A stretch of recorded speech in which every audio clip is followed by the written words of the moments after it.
Hey, what's going on, guys? I hope you guys are doing well. I wanted to come in for a second and talk to you guys about something that was on my brain today. As you guys know, my wife is a relationship therapist. She's a licensed therapist and works with a lot of couples and stuff like that. So we talk about a lot of relationshipy topics. And one of the things that I was thinking about today is a couple things that I notice a lot of people don't talk about.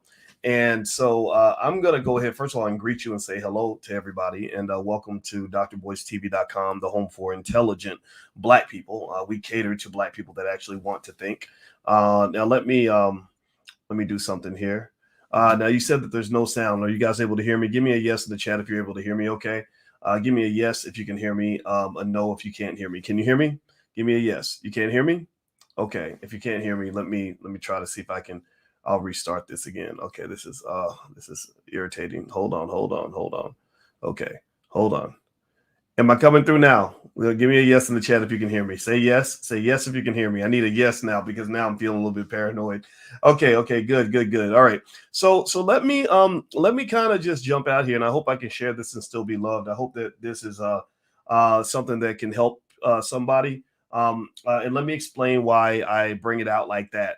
A lot of times people think that when I talk about relationship topics that I'm kind of stepping outside of the lane that I have as a financial expert. Now, one of the things I can tell you as a financial expert and as a 50-year-old married Black man is that relationships and relationship management is probably one of the most important things that you'll ever do when it comes to wealth and everything else. When you talk about what it means to be successful and to get ahead in life. If you ever want to ruin your life, just go have a bad relationship. Give me a yes in the chat if you know what I'm talking about.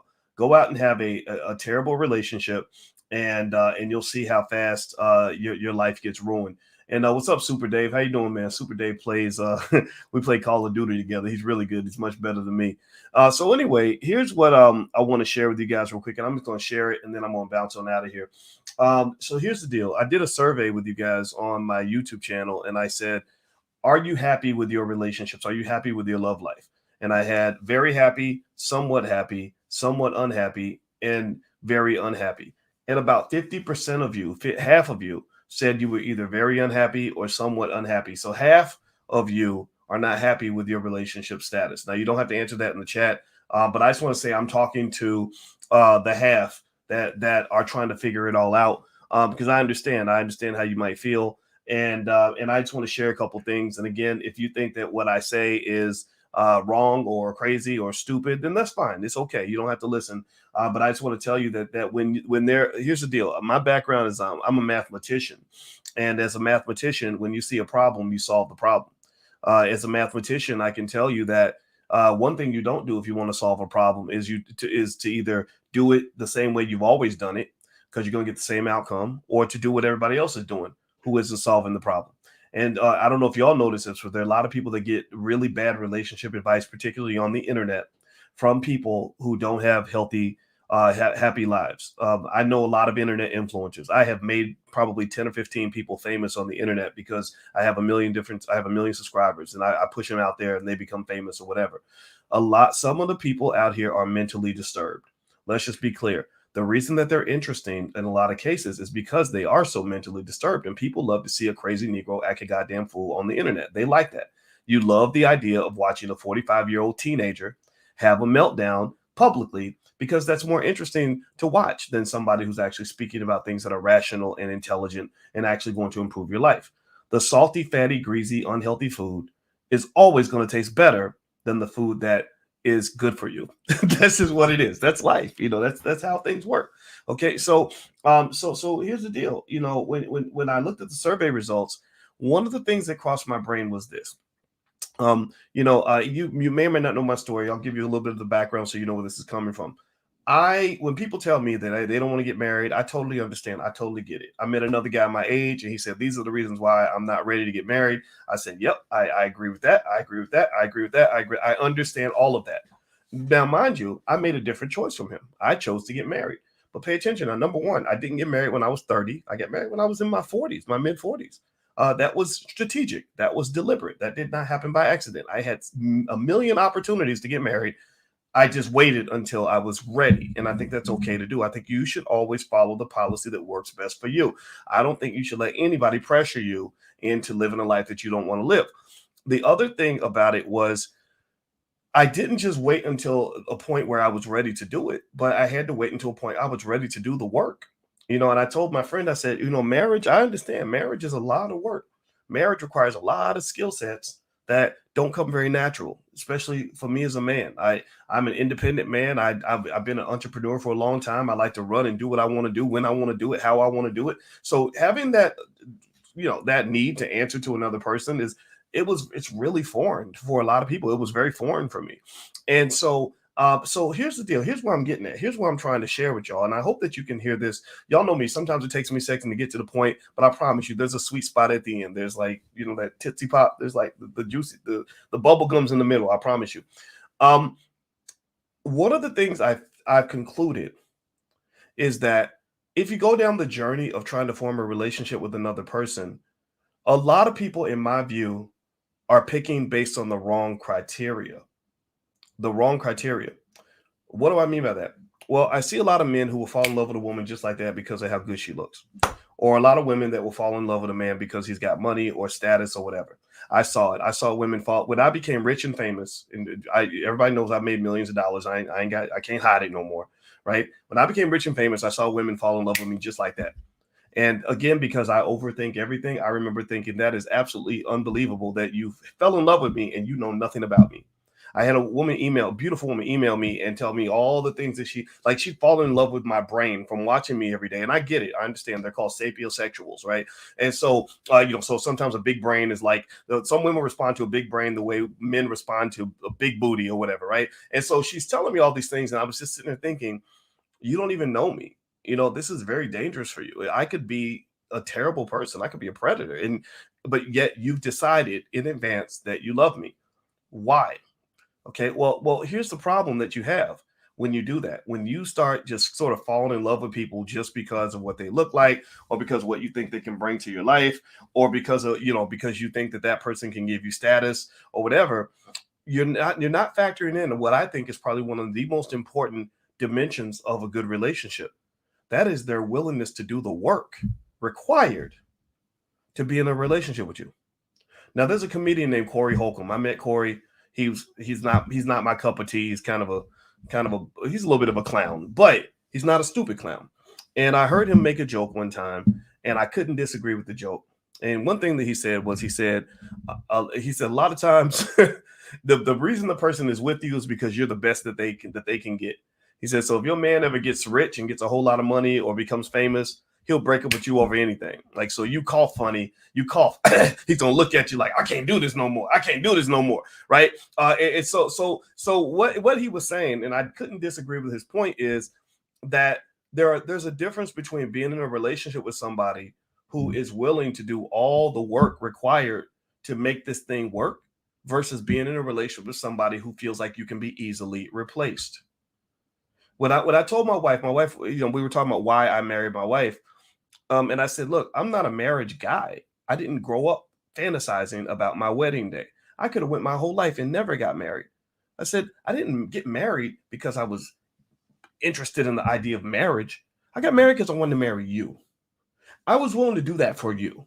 There were other women who wanted to marry me over time. There's quite a few of them. But I got married because I wanted to be married to you. And I'm willing to do the work for you. And I'm willing to be on my best behavior for you. I'm willing to give 100% for you. Right. And so what that basically communicates, and I'm really kind of giving like a hint for anybody that's trying to sort of figure this out, is I think that there is value in choosing people who really feel like you can't be replaced. And my wife feels the same way about me. She's willing to put up with a whole lot of crap that I might drag her through because she really, really wants to be with me. She really, really loves me. Right. And I made sure that before we ever move forward, I wasn't trying to just get with the finest woman I could get with. My wife is gorgeous. I think she's beautiful. But you know what? Think about it like this. There's a lot of conversation on the internet about high value men and high value women and all this other bullshit. Right. Which I'm not saying that high value doesn't exist, But if you think it's all about the superficial stuff, then that means we're not the same kind of person. I think it's much deeper than just how much money you make or how good you look. I think there are 1,000 dimensions you got to consider when you're talking about a life partner. But whatever, we'll let the internet do what the internet does. But here's the deal. Let's say you rank people in your mind. Everybody has a ranking. My psychology professor was explaining how we all have rankings of people. So let's say you have two people you could date. One's a 10, right? Pay attention. You follow me? Give me a yes if you're following me. One's a 10 and one's a 8.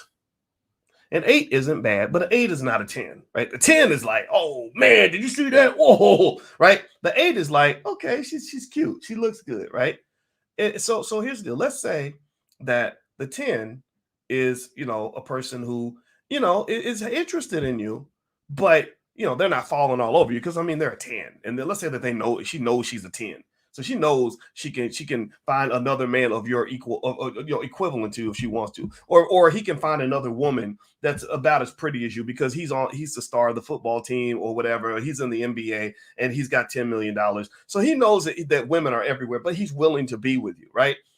But then let's say that the 8 feels like you are the greatest thing ever. Let's say that the 8 is like, holy shit, I'm not gonna mess this up because being with her is literally the greatest thing that ever happened to me. I want to really, really give 100% to this relationship. Now pay attention now. So here's what I've seen happen. This can occur, right? So let's say the 10 says, yeah, sure, I'll be with you, but I'm not going, I'm not going to go too far to maintain this relationship. Like, I'm not going to let you, disrespect me. I'm not going to put up with, I'm only going to put up with so much or whatever, right? So what happens is that with the 10, you're going to get, let's say you get 60% of his best effort, right? 60% is pretty good. Not 100%, but 60%, right? Well, 60% of 10 is a 6, right? So because he's only giving you 60% of his best because you can be easily replaced, you're not getting a 10, you're really actually getting a 6. But the 8 gives you 100%. The 8 says, I'm going to do everything I absolutely possibly can to make sure this relationship works. I will swim through a river of fire and walk 100 miles just to be next to this woman because being with her is the greatest thing that ever happened in my life. Well, that means that, okay, he might still only be an 8, but you're getting 100% of an 8. 100% of an 8 is an 8. So you're not comparing a 10 to an 8. You're actually comparing an 8 to a 6. I would rather have 100% of an 8 than to have 60% of a 10. Now, ideally, of course, you want to get 100% of a 10. You want to find the dream is you find somebody that's a 10, they give you everything they got, whatever, and you lucky, right? That can happen. That can occur. I'm not saying it's impossible, but sometimes that's a fantasy. That's not, y'all know what I'm talking about. People who are quote unquote high value, whatever that means, like that man that's making all that money. He knows what his options look like. His phone is full of options, that are constantly competing with you on a daily basis. Right. That sometimes you meet that woman who knows she's a 10. She's taking 25 selfies a day because she's got 1,000 men in her DM that are basically saying, as soon as he messes up, just give me a call. I'll do everything that he's not willing to do. You've always got a better offer out there. So the point I want to make with you all is that I think that when you're talking about, I'm talking about really trying to like do a relationship. I'm not talking about hooking up and dating and sex and all that. That's easy. That's easy stuff. Sex is everywhere. People don't value it the way they used to, whatever. I don't know. Maybe I'm old fashioned, right? But it is what it is. I'm not judging. But when you're talking about really trying to create something with a life partner, you better find somebody that's willing to work as hard as you to make the relationship work, or don't do it. Don't do it. If you're going in and you're not willing to do the work and they're not willing to do the work, then basically it's going to be like you have a house together and the kitchen's got shit all over the floor and neither one of y'all really want to clean up anything.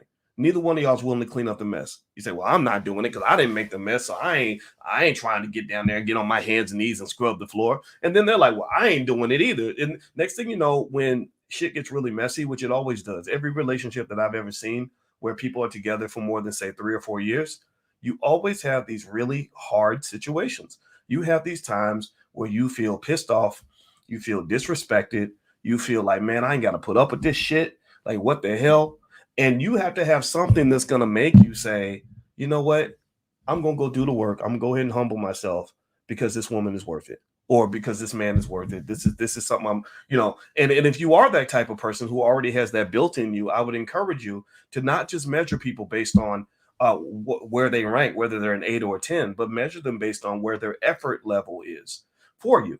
Are they willing? Are they willing, and are they even equipped to do the work necessary to make a relationship work? If somebody never even saw a healthy relationship growing up, like you never even saw like two healthy adults loving each other over a long period of time, that is a difficult skill to learn because it doesn't look real flashy compared to like easy sex.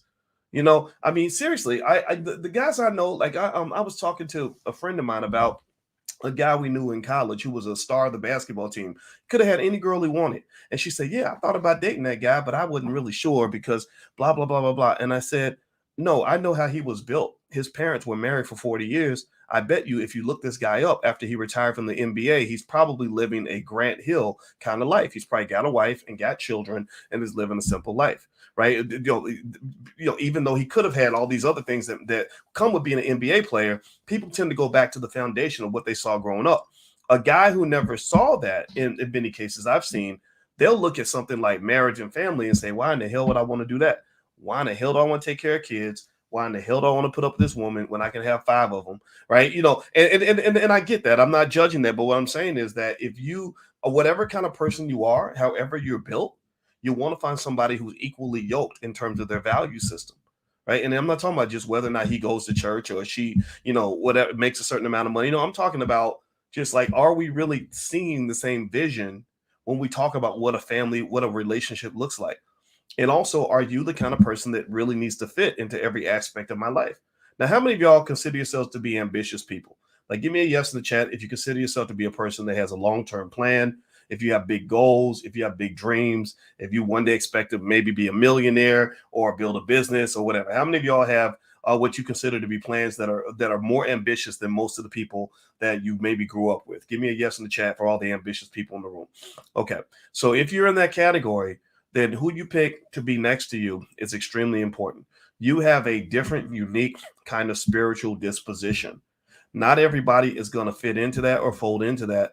And if you connect with toxic people, they will distract you from that. They will pull you away from that. They'll cause you to deviate from that. So I was a little bit different. I was what I might have been considered. I guess I would be considered to be a nerd if you think that making good grades makes you a nerd. But I don't, I think making good grades makes you smart, but whatever. But I studied a lot harder than all my friends. So I didn't want to be around. I dated a dumb girl in college, and it was very frustrating because I'd want to go to the library and she would want study for 30 minutes and then go watch TV. And I was like, no, we should be studying. We got to build our future. So what I did was when I met the woman I married, I never forgot about the fact that I met her in the library.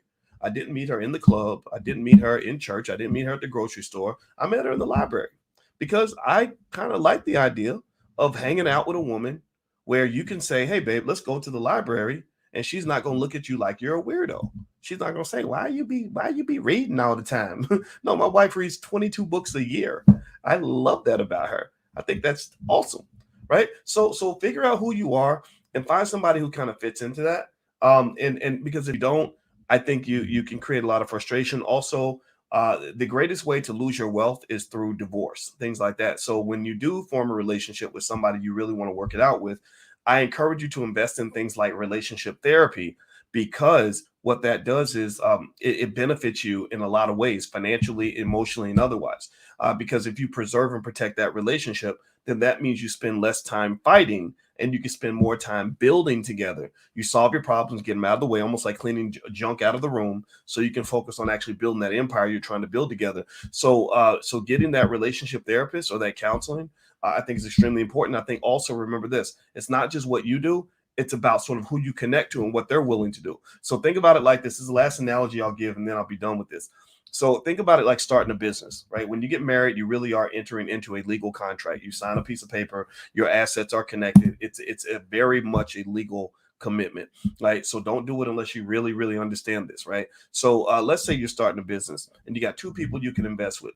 You got one person who's a millionaire, and then the other person who's only got $100,000. So one person's got a million, and the other's got $100,000. But let's say the one who's got a million is only willing to put in maybe 5% of his money. He's only willing to put 5% of his time, 5% of his energy. The person with 100,000 gives you 100%.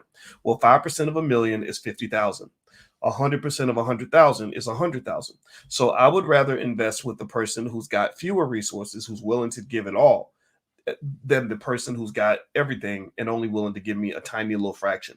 And a lot of times I find that occurs in relationships. I think that when you're trying to make things work with somebody who wants it to work as bad as you do, it's much easier than trying to make things work with somebody who doesn't even give a damn. Somebody who gives you ultimatums constantly, who constantly says take it or leave it, or I'm not putting up with this, I'm not putting up with that. I you know and so I think these little things are things that people don't really talk about or think about, because I see a lot of people just chasing the cutest girl or chasing the man with the most money. And I really think that intelligent black people should think more deeply than that. Okay. All right. So anyway, and that's why we actually had speed dating at the last All Black National Convention. It went over really well. So we're going to do it again this year. In fact, I'll probably have speed dating at all the events that I bring my wife to, because she's a relationship therapist, as you know, and she's also into matchmaking and relationships and all that. And she's actually educated me on a lot of the cutting edge techniques that therapists use to really work with their clients and stuff like that. So I will encourage you, like, take the time to learn these things, because I'm gonna tell you, you got a lot of crazy ass people in your community. I hate saying it, but it's, y'all know it's true. White people crazy too, we know that, right? But with black people, you've got trauma everywhere. You've got all kinds of just dysfunctional, really crazy, ridiculous scenarios that people grew up with, and it's really frustrating. I think if you kind of have a clear vision of what you want a family to look like, but you're trying to build that vision with somebody who has no vision, whose vision is all messed up, who just lives off drama, lives off chaos or whatever. Maybe, I don't know. I mean, I don't know what you do with those relationships, but I personally would encourage you to think about it, because that toxicity is very contagious and you don't want them to infect your life. Okay. All right. So anyway, I hope that this was helpful. Again, I do not pretend to be a relationship expert. I only know what I know. And I just wanted to share this for anybody in case this actually helps you, especially when I saw the survey results where 50% of you said you're not happy with your dating life. I think being strategic and getting information and advice from as many people as you can be beneficial. But I would also encourage you to, if you're getting advice from anybody, then I would take a look at their relationship too. Like, don't let that girlfriend who can't keep a man tell you how to treat your man. That's the dumbest shit ever. Don't let that guy who has no concept of what it means to respect a woman teach you how to deal with women. That doesn't make sense either. I really think that the proof is in the potato salad. Show me your relationship. Show me that you've been married, 20, 30 years, 40 years, and then I'm going to listen to you. I listened to Dr. Claude Anderson talk to me about marriage. You know why? Because Dr. Anderson's been married to his wife since the 70s. He knows when to stand up. He knows when to sit down. He knows when to hold them. He knows when to fold them, knows when to walk away, knows when to run. Like that old song, like he understands all that. So I listen to him and we talk about marriage. We talk about our wives. We both have wives who got PhDs from Florida State University, who are very smart, strong women who have strong opinions. But we're both very strong men. So we figure out how to negotiate that. And I learned from listening to him. I talk to him every single week, and we talk about how it can be frustrating to deal with a wife who sometimes has a vision that's different from your own, but neither one of us would have what we have and be what we are and do what we do without the support of our wives, of being able to get along with our wives. Okay, so when you hear this, so I'm going to tell you, I draw a line in the sand when I start hearing rhetoric that is incredibly anti-woman. Because I just don't think that is something that the community can build on. You can't be pro-black and anti-woman at the same time. You can't. Because you can't have a black community without the black woman. Communities come from men and women. So same thing's true with men. You can't be anti-black man and be pro-black community. So the black women that sit out there and constantly talk shit about black men as a collective, they might as well be racist. They might as well be white supremacists. So you get advice from people who know what the hell they're doing. Get advice from people that have experience. Get advice from people who can show you success. Not just people who sound good, not just people who tell you what you want to hear, not just people, some guy who takes his shirt off and tells you that everything in your relationship is the man's fault and that the man is the reason that your life ain't what it is. No, maybe you need somebody to check you. Maybe you need somebody to fix your shit. The same thing. Same thing is true on the male side. These women, they need to be shut down. These hoes need to learn how to shut up. These bad wenches need to sit their ass down. What? That's not a cooperative community. But what that is populist toxicity that tends to do well on the internet, because we like to see, because we're all so sick that we love to see people tearing each other down. We love to see the black man destroying the black woman. We love to see the black woman destroying the black man. And I encourage you to walk away from that and walk into a space of love and mutual benefit that will make you happy long term. And that is also something you can build off of. All right. So, anyway, guys, I'm about to get out of here. God bless you. Love you. And my website's boycewatkins.com. And if you want to check out my wife's stuff, if you're on Instagram, she's at Coaching with Dr. Alicia. Her website's coachingwithdralicia.com. And that's just, I want to give a shout out to her and what she does. And she really benefits me in a lot of ways. So much respect to everybody out here. God bless you. Thank you for listening. I love you. And I'll see you soon. Take care now. Peace.